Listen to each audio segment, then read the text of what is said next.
We've had a solid week of Season 5 thus far, and in today's video sponsored by EA, we're going to be taking a look at Loba.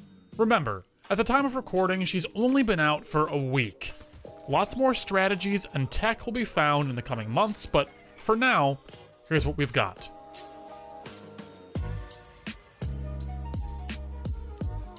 As always, Loba follows the traditional ability pattern of passive, tactical, and ultimate. Let's start with her passive. Eye for Quality allows you to see loot of epic rarity and higher through walls out to a distance of 70 meters.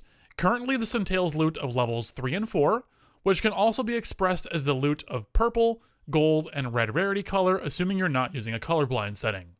You can even see the loot inside of unopened loot bins, however you can't see inside care packages until they're actually opened. You can ping these items through walls for a distance of up to 12 meters. However, I have noticed that when looking through a scope of any kind, you can ping these items from further and further distances corresponding to your scope's zoom level. This gives a bit of insight into how item pings in general are coded, and this remains true for all legends when pinging loot from a distance. For example, when using an 8x zoom level scope, any legend can ping ground loot from a range of about 89 meters. If we combine this with the knowledge that Loba can see high-end loot through walls from up to 70 meters away, we can now ping items from significant distances for our teammates when kitted out properly. As a point of reference, the 2x Bruiser will let you ping items from 22 meters away instead of the normal 12. While this isn't really a big deal, and I don't want to dally on it for any longer than I have to, I feel like it's interesting, and it can especially be useful for those that are solo queuing as Loba and are not wanting or able to use voice chat to communicate. This is a way for you to ping important items to your team from very far distances. Lastly, for this passive, it can be useful to track enemy positions if you see loot vanish from your vision.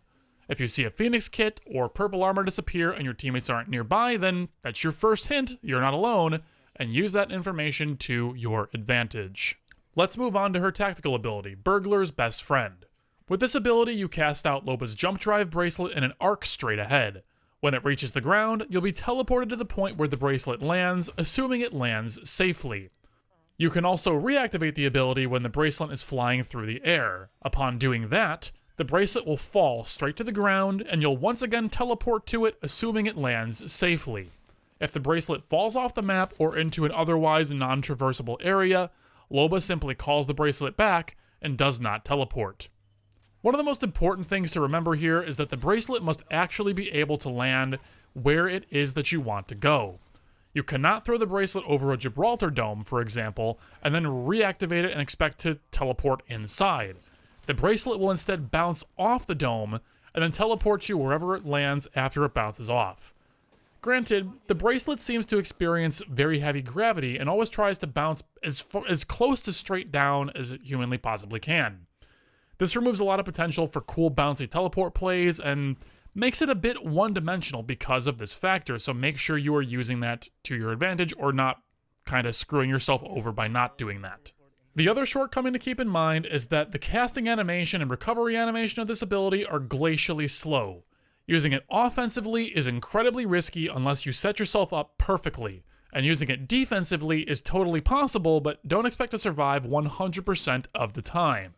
When starting out with Loba, use this more as a pure mobility and vertical traversal tool, then as you get more and more comfortable, you could get riskier and riskier with it.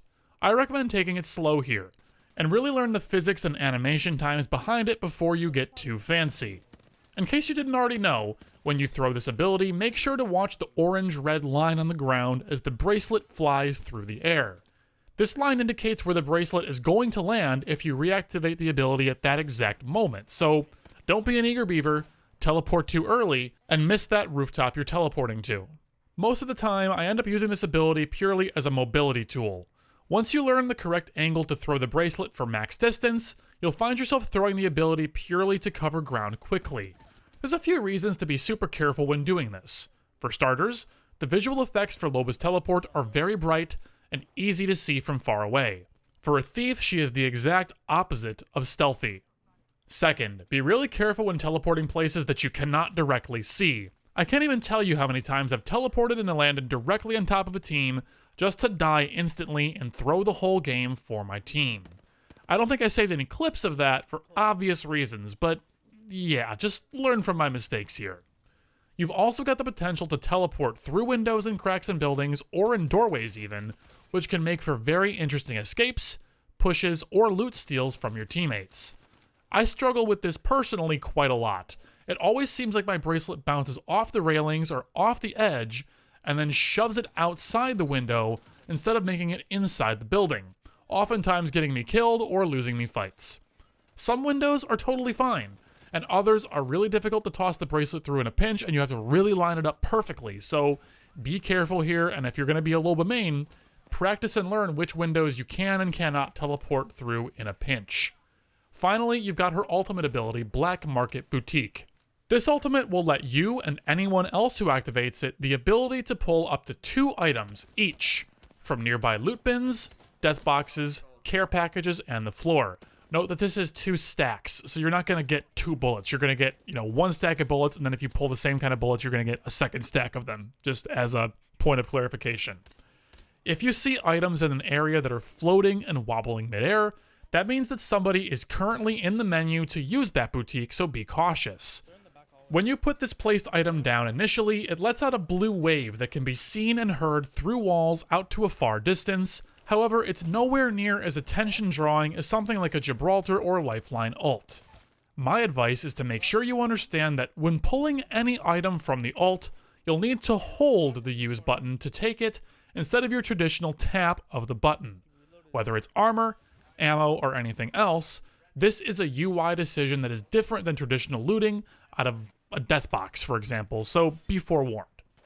Like most items or structures that Legends can place into the world, Loba's ultimate can be used to block doors and make traversing some tight areas difficult if you choose to use it that way. It can also be destroyed and only has about 100 health, so it can be taken out from afar quite easily. Be careful where and when you place it so it doesn't get shot, and always remember to collapse it or shoot it yourself when your team is done with it so that enemy teams don't get free value from it. Finally, it's really important in my opinion that you go into the shop with an idea of what you want. If you stand there just looking around and gawking at all the options, you're wasting valuable time and are liable to be killed, especially on controller, where you generally have to stand still while looting.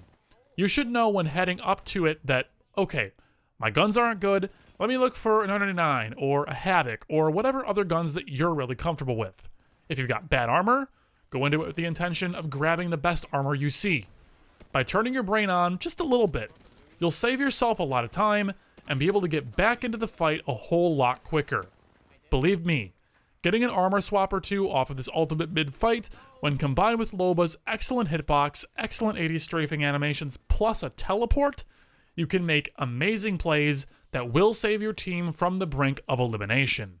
What's even better is that it doesn't even have to be you as Loba that does this. Anyone on your team can make crazy armor swap plays and have it work fabulously. What I've even done on a few occasions is to drop the armor I'm wearing, then pick up the best armors I can see in the area that are nearby. I'll drop all of them right next to my ult, and then pick up my regular armor again. Now I've got 2 armor swaps ready to go for my next ult, and can use those to my heart's content in fights. It's a super niche and mostly not useful tactic, but it's something that could absolutely pay off under the right circumstances. Overall, Loba is an excellent legend, and while I don't know if we'll be seeing a lot of her in professional play, I do feel confident that she should see a fair amount of representation all the way into high-level ranked.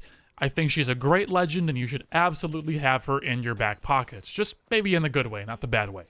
Anyways, everyone, thank you all so much for watching. I hope that you've learned something new. If you want to see more videos like this, make sure you subscribe, hit the bell icon to get notifications for whenever the next videos will come out. We will be doing 1 weekly for the next little while here, as we are sponsored by EA and contracted out to do 1 per week. Anything outside of that is just purely me wanting to make more. If you want to join our community, make sure you join over on Twitch. I stream many days per week, and it's a very fun time. You should all come and hang out and say hello over there. We have a very strong and very active Discord community as well at discord.gg/frothyomen. There's also links to all those things down below. Very active on Twitter as well. Go give me a follow there. Anyways, everyone, thanks again for being here. Appreciate you very much. We'll see you again very soon. Take care.